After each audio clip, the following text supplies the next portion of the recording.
जिन लोगों ने मोबाइल का इस्तेमाल तेजी से किया वो फकीर की लकीर होने जा रहे हैं। ये नोट कर लेना। मोबाइल पर उतना समय दो जितना समय आपके लिए उपयोग में हो। तो सुबह 5 बजे उठ करके जो लोग सिपाही में भर्ती होना चाहते हैं पोस्ट में, उनको सुबह 5 बजे उठ करके दौड़ना पड़ेगा। अपने आसपास के गांव के आसपास जो सड़क हो, आपका खेल का मैदान हो, जहां भी हो, आपको इसमें रिहर्सल करना पड़ेगा। तो बोलो, करोगे कि नहीं करोगे? आने वाले दिनों में ये क्यों कह रहा हूं? आने वाले दिनों में जल्दी ही दिल्ली से जो रिजर्वेशन है 27%, उसमें बंटवारा होने जा रहा है। 100 दरोगा की भर्ती होगी, दरोगा की तैयारी करो। 100 दरोगा की भर्ती होगी तो 11 दरोगा सर्वाधिक पिछड़ा जिसका अब तक नौकरी में नहीं हिस्सा है, उसके 11 दरोगा 100 में बनाने का काम केंद्र सरकार करने जा रही है। वो आरक्षण आपको देने जा रही है। वो आरक्षण आपको देने जा रही है। आप अभी से अगर तैयार नहीं रहोगे, अभी से अगर आप तैयार नहीं रहोगे तो कल आप यही कहोगे कि ओम प्रकाश राजभर तो हमको ट्रेनिंग नहीं दिए, हमको बताए नहीं, हमको समझाए नहीं, हम कैसे जाएं। तो उसकी तैयारी भी आप ही को करना है, हमको नहीं करना है। उसकी तैयारी के लिए हमारे जो रिटायर्ड दरोगा है वो आपको बताएंगे कि कैसे हम दरोगा बनने में हमने क्या क्या किया, वो अपना अनुभव शेयर करेंगे। आने वाले दिनों में हम एक दिन नहीं, हम 4 से 5 दिन का प्रशिक्षण शिविर रखना चाहते हैं। समय से पहले दिन आप समय से जैसे आज आते आते हमारे बहुत से साथी लेट आए। लेट आने का नतीजा ये हुआ कि हमने जो सिस्टम बैठाया था, 2000 लोगों के भोजन की व्यवस्था बनाया था कि हमारे 2000 सैनिक आएंगे, खाना खाएंगे, लेकिन अब 2000 लोगों की व्यवस्था मैंने किया। अब आते आते हमारे साथी आए, कोई 2 बजे आया, कोई 2:30 बजे आया, कोई 1 बजे आया, और खाना मैंने 10 बजे बनवा करके रेडी कर दिया था। रात को मैं 11 बजे यहाँ था। हमारे राजकुमार गुप्ता जी, वकील चौरसिया जी, हरिभजन प्रजापति जी, ये हमारे नेता यहाँ लग करके आपको रात भर यहाँ लग करके आपकी व्यवस्था की जिम्मेदारी देखते रहे। और सुबह में यहाँ आपके लगभग 11:15 बजे मैं खुद आ गया कि चलो भाई वहाँ की व्यवस्था देखें। तो पहली चीज अनुशासन, जो बात आप लोगों ने बताया, अनुशासन ही देश को महान बनाता है। अनुशासन आप नहीं अपने में लाओगे। एक लक्ष्य बनाओ कि मुझे अगर इंजीनियर बनना है तो मैं इंजीनियर की पढ़ाई पढ़ूंगा, मैं संस्कृत इतिहास भूगोल नहीं पढ़ूंगा। इंजीनियर बनना है तो इंजीनियर के लिए मुझे कौन सा विषय पढ़ना है, उसकी तैयारी आपको करना पड़ेगा, तभी आप बन सकते हो। आने वाला कल आपका होने जा रहा है साथियों। ये लड़ाई मैंने 23 साल ऐसे नहीं घूमा है। 23 साल के बाद आपको रिजल्ट देने जा रहा हूँ। वो समय आ रहा है आपका, आने वाला दिन जो बताएगा। बहुत से लोगों को पता नहीं क्या होने वाला है, लेकिन जो 10 साल बाद होने वाला है वो हमसे पूछो, हम बता देंगे क्या होने वाला है।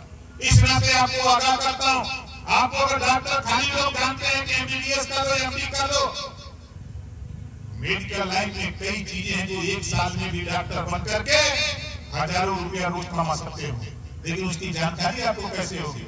हमारे डॉक्टर घनश्याम विश्वकर्मा जी यही होंगे जो बराबर आपको जानकारी देने के लिए परेशान, लेकिन समय अभाव है कि हम कैसे आपको समय रहते आपको जानकारी सुनाते। हम चाहते हैं कि कम से कम 4 से 5 दिन की समय लेके थोड़ा गर्मी हो जाए, ताकि गर्मी में आप एक चादर उड़ने के लिए चादर लेके आओ, और यहाँ की सारी व्यवस्था भारतीय समाज पार्टी के लोग मिल करके सारी व्यवस्था करने का काम करेंगे। आपको कुछ नहीं करना होगा। 5 दिन हम आपको यहाँ सारी व्यवस्था देंगे, रहने के लिए, खाने के लिए, सोने के लिए सारी व्यवस्था हम लोग करेंगे। जब 5 दिन का जब आप कहोगे, हम लोग बातचीत करेंगे अपने कमांडर लोगों से।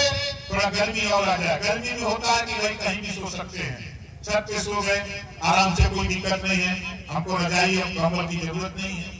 तो इस नाते आप बताओ, 5 दिन का प्रशिक्षण और छुट्टी में कराएंगे, पढ़ाई में नहीं, छुट्टी में कराएंगे 5 दिन का प्रशिक्षण। तो बताओ ये प्रशिक्षण होना चाहिए कि नहीं होना चाहिए? होना चाहिए ना। अब अपने गांव से, अपने गांव से हमारे जो कमांडर हैं ब्लॉक के, विधानसभा के, जिले के, इनकी भी जिम्मेदारी, हमारे जिलाध्यक्ष की जिम्मेदारी, हर गांव से एक कमांडर तैयार करें। हर गांव से कमांडर तैयार करें। जब हम 5 दिन के लिए बुलावे तो हमारा लक्ष्य है कि कम से कम 20,000 लोग जुटे, 20,000 यहाँ से ट्रेनिंग लेके 5 दिन में निकले, तो 5 साल के बाद उन्हीं के बीच से कोई डॉक्टर बन के निकले, कोई मास्टर बन के निकले, कोई वकील बन के निकले, कोई सिपाही बन के निकले, कोई दरोगा बन के निकले। जिस दिन देश में आरक्षण लागू होगा उसी दिन आपका ये जो मंशा है इसको पूरा कराने का काम ओम प्रकाश राजभर करेगा। इसके लिए हम आपको ट्रेनिंग दे रहे हैं। बहुत से लोग, बहुत से विरोधी कर रहे हैं, इनको बच्चों को गलत दिशा दे रहे हैं। अरे लायक लोगों, अगर अपने गांव में बच्चों को सही दिशा देते, आज के तारीख में 60 से 70% अभिभावक ऐसे हैं, माता पिता ऐसे हैं, उनके बच्चे पढ़ रहे हैं।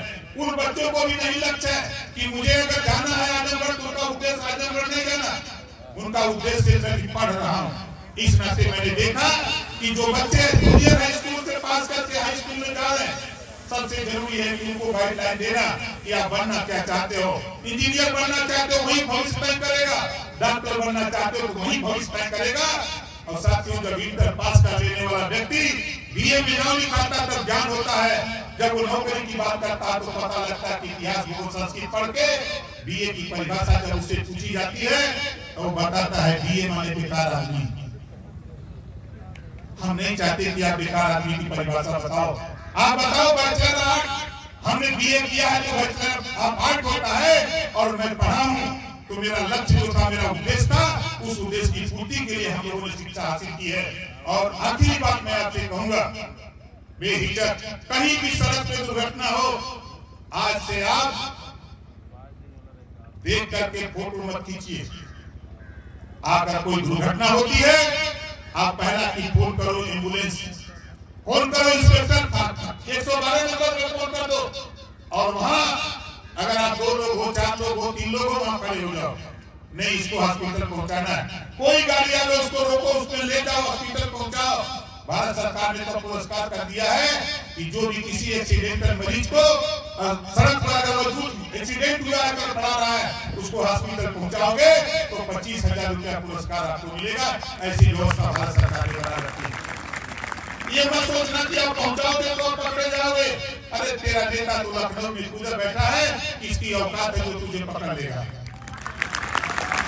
इसी नाते को याद करना, आज 5 दिन से पूरे देश में टीवी पे चल रहा गया बिना लाइसेंस का हथियार बटे था, वो चल रहा था नहीं चल रहा था, और बांट के भी दिखा दिया, बांट के दिखा दिया। इस पे इस हथियार पे कोई लाइसेंस नहीं लगता। पढ़े लिखे लोग परेशान थे कि ये नेता हथियार बांटेगा। मैंने देखा सोशल मीडिया, टीवी में लोग रिवॉल्वर बनाते कि यही नेता बांटेगा, देखा होगा आप लोगों ने। लेकिन हमारी मंशा आपको ट्रेनिंग दे करके आपको रोजगार करना चाहते हैं। जब 5 दिवसीय प्रशिक्षण होगा तो बिना पैसे में आपको रोजगार करने का तरीका भी हमारे व्यापारी भाई आपको बताने का काम करेंगे। हमारे इंजीनियर भी रिटायर्ड आएंगे, आपको बताएंगे कि मैंने इंजीनियर बनने के लिए कितनी मेहनत किया। दरोगा भी बताएगा कि हमने कितनी मेहनत किया है। ये ट्रेनिंग एक दिन में नहीं पूरा हो पाती है साथी। अभी हमारे साथी इन्हीं लोगों से अगर हम आपको कराते तो अभी रात हो जाती। लेकिन चूंकि हम जानते हैं विभिन्न जिलों से चल के आए हुए हैं और सुबह से निकले हैं, तो काफी टाइम भी हो गया है, जाना भी है, कोहरे का टाइम भी है। तो इस नाते हम तो आप सभी लोगों को बहुत बहुत धन्यवाद देते हैं। अगर कोई विरोधी कहता है कि ओम प्रकाश राजभर आरएसएस की सेना बना करके गलत दिशा की तरफ ले जा रहे हैं, तो उनको बता देना कि तू ही सही दिशा बताओ, हम तेरे साथ चलने को तैयार हैं। किसी गांव में एक आदमी को समझाने की जरूरत नहीं है तेरी। एक गांव में एक आदमी को, एक बच्चे को, एक माँ बाप को समझाने की जरूरत नहीं है। आज ओम प्रकाश राजभर करोड़ों लोगों को समझा दिया, उनको बता दिया कि political power is the master की। राजनीति एक ऐसी चाबी है जिसे सभी बंद ताले खोले जा सकते हैं। आज भारतीय समाज पार्टी का सिपाही दरोगा के सामने जाकर के कुर्सी पर बैठ करके अपनी बात करता है, कल तक सिपाही देख के बात करता है। बताओ सही बात है गलत है? हम आपको उस स्टेज पर पहुंचाना चाहते हैं जैसा कि हमारे साथियों ने ट्रेनिंग दिया। जब आप दरोगा जी के जाओगे किसी मामले में, जब सलूट करोगे तो दरोगा जी भी समझ जाएंगे किसी फोर्स का आदमी है। वो लोग समझ जाएंगे, नहीं समझ जाएंगे? तो जब समझ जाएंगे तो इज्जत करेंगे, भाई ये पोस्ट का आदमी, इसको बैठाओ, इसको पानी पिलाओ, उसकी बात सुनो, तो आपके साथ मानवता का व्यवहार आपके साथ न्याय होगा। इस नाते हमारा प्रयास है। अभी तो लोगों को पता नहीं, अभी अगली बार मैंने सोचा हूं कि 5000 कमांडर बढ़ा के दूंगा। 5000 कमांडर। अभी हमारे साथी लोग बैठे हुए हमारी पार्टी के मजबूत नेता लोग हैं, ये लोग चर्चा कर रहे थे कि नेताजी राष्ट्रीय स्वयं सेना का ड्रेस थोड़ा कमजोर है, थोड़ा टाइट आप लोग टाइट बना के ले आओ। अब तो ये दिखा रहा हूं, अब अच्छे लोग। मेरे यहाँ एक आदमी आया, कहा नेताजी मैंने वो जो अतरौलिया डाक बंगले का जो राष्ट्रीय स्वयं सेना का प्रशिक्षण का था, मैंने उसको दिखाया। जब वो देखा तो कहा नेताजी बहुत नेक काम आप कर रहे हैं। जब उसको बताया खाली तो कहा कि हमसे जो भी सहयोग लेना हो नेताजी ये सहयोग लीजिए और बच्चों को ट्रेनिंग दीजिए, हम आपके साथ मदद करने के लिए तैयार हैं।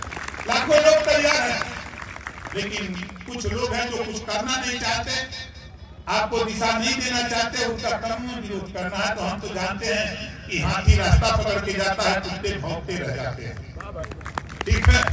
तो उनका काम, कुत्ते का काम है भौंकना और हाथी का काम है अपना मंजिल पर जाना। मैं आपको आश्वस्त करता हूं साथियों कि 27 अक्टूबर 2002 को पार्टी बना करके जो उद्देश्य लेके निकला हूं, आने वाले दिनों में देख लेना कि तेरे थाने पर तेरे भाई को पहुंचा करके ही उम्र का साझा मांगेगा। जब आप पीएससी में जाओगे भर्ती होकर, तब आपको लगेगा कि नहीं हम कहां कैसे यहाँ आ गए। जब एक ट्रेनिंग हुई थी बलिया में, आज वहां के लोग जब पुलिस में भर्ती हो गए, पीएससी में भर्ती हो गए, जब पुलिस लाइन गए, जब वहां जय सुहेलदेव का नारा लगाने लगे, तो वहां से हमारे तमाम अधिकारी फोन किए कि नेताजी कौन फोर्स आ गई। हमने कहा ये राष्ट्रीय स्वयं सेना की फोर्स है, आपकी पुलिस में भर्ती होगी। इस नाते वो बोल रहे हैं। इस नाते साथियों टाइम बहुत हो गया है, तो एक दिन हम लोग तय करेंगे, अपने कमांडरों से बात करेंगे, जो छुट्टी का दिन होगा 5 दिन का प्रशिक्षण शिविर, आपको रहने खाने सारी व्यवस्था हम लोग कराएंगे।